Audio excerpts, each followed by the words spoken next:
Hello प्यारे बच्चों, आज हम करेंगे मॉलिक्यूलर ऑर्बिटल फिलिंग। ये है molecular orbital energy level diagram for nitrogen. तो ये डायग्राम रहेगा बेटा for atomic number 7 and less than 7। तो यहाँ पे देखिए पहले क्या आएगा 1s 2s 2p normal atomic orbitals, इधर भी एटॉमिक ऑर्बिटल्स और इधर आएंगे मॉलिक्यूलर ऑर्बिटल्स। जब 1s कंबाइन किए एक बना बॉन्डिंग सिग्मा 1s, एक बना एंटी बॉन्डिंग जिसे सिग्मा स्टार 1s कहते हैं। ऐसे 2s ओवरलैप करने पे sigma 2s sigma star 2s, 2p overlap करने पे 3 ऑर्बिटल्स बनते हैं। ठीक है, अगर 6 ऑर्बिटल्स ओवरलैप किए तो 6 नए ऑर्बिटल्स बने।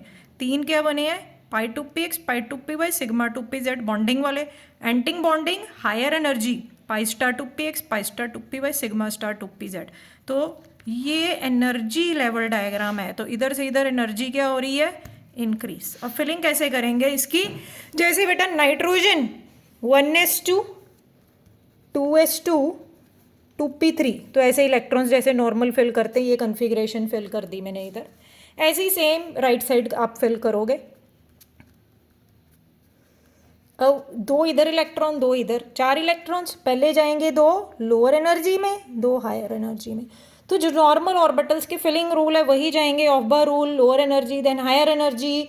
एक ऑर्बिटल में 2 ही इलेक्ट्रॉन्स, और पेयरिंग कब शुरू होगी जब हर एक ऑर्बिटल को एक एक इलेक्ट्रॉन मिल गया। जैसे ये डीजेनरेट है सेम एनर्जी, एक एक इलेक्ट्रॉन दोनों को, फिर पेयरिंग स्टार्ट।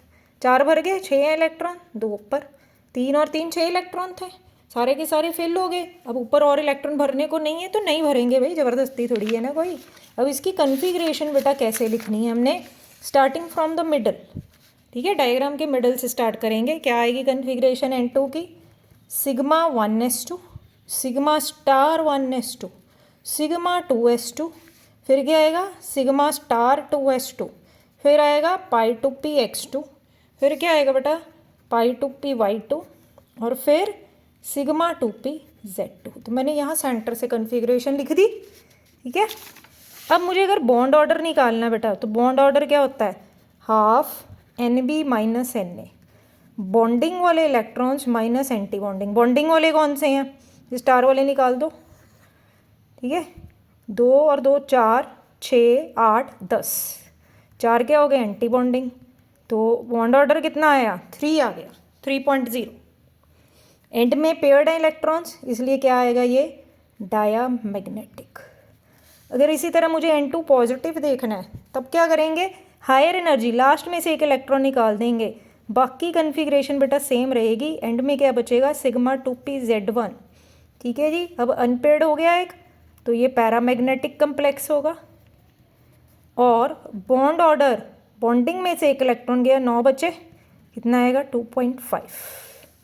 समझ लगी बात, बॉन्डिंग वाला गया ना एक इलेक्ट्रॉन, तो यहाँ कितने थे 9, 10 थे 9 रह गए। अब अगर मेरे पास सेम आ जाए N2 2 पॉजिटिव, तो बॉन्डिंग वाले 2 इलेक्ट्रॉन निकालेंगे, यहाँ न्यूट्रल वाले में से कंपेयर करना हमेशा। ठीक है, आयन में से नहीं। तो ये 2z2 सिग्मा 2p z2 गायब, क्या बचेगा पाई 2p y2। तुम पूरी कन्फिग्रेशन लिख सकते हो। अब यहाँ 10 की बजाय 8 इलेक्ट्रॉन, कितना आ जाएगा बॉन्ड ऑर्डर 8 माइनस कितना हो गया हमारे पास अब 4, तो कितना बचा 4, बॉन्ड ऑर्डर क्या आएगा 2। N2 नेगेटिव, अगर मुझे यहाँ पे एक्स्ट्रा इलेक्ट्रॉन भरना पड़ा, बेटा डायग्राम में बेटा देखो ये तो भरा हुआ है, अगला इलेक्ट्रॉन कहाँ जाएगा पाई स्टार 2p x1, अगले खाली ऑर्बिटल्स में पाई स्टार 2p x1। तो बॉन्ड ऑर्डर क्या रहेगा बेटा हाफ 10 माइनस, अब यहाँ कितने हो गए 5, बॉन्ड ऑर्डर कितना आएगा 2.5। यहाँ पेयर्ड है तो ये भी डायामैग्नेटिक,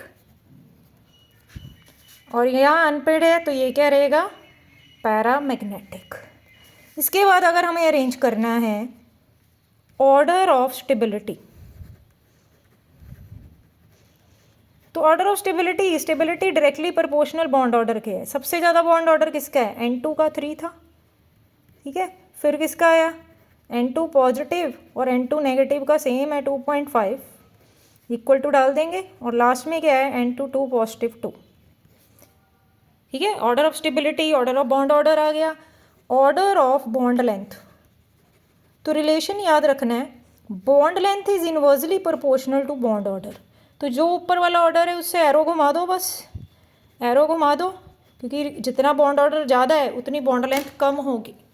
ठीक है जी। अगर आपको ऑक्सीजन का भी MOEL डायग्राम चाहिए तो कमेंट बॉक्स में ज़रूर लिखें। Thank you, have a nice day, और चैनल को फॉलो करें।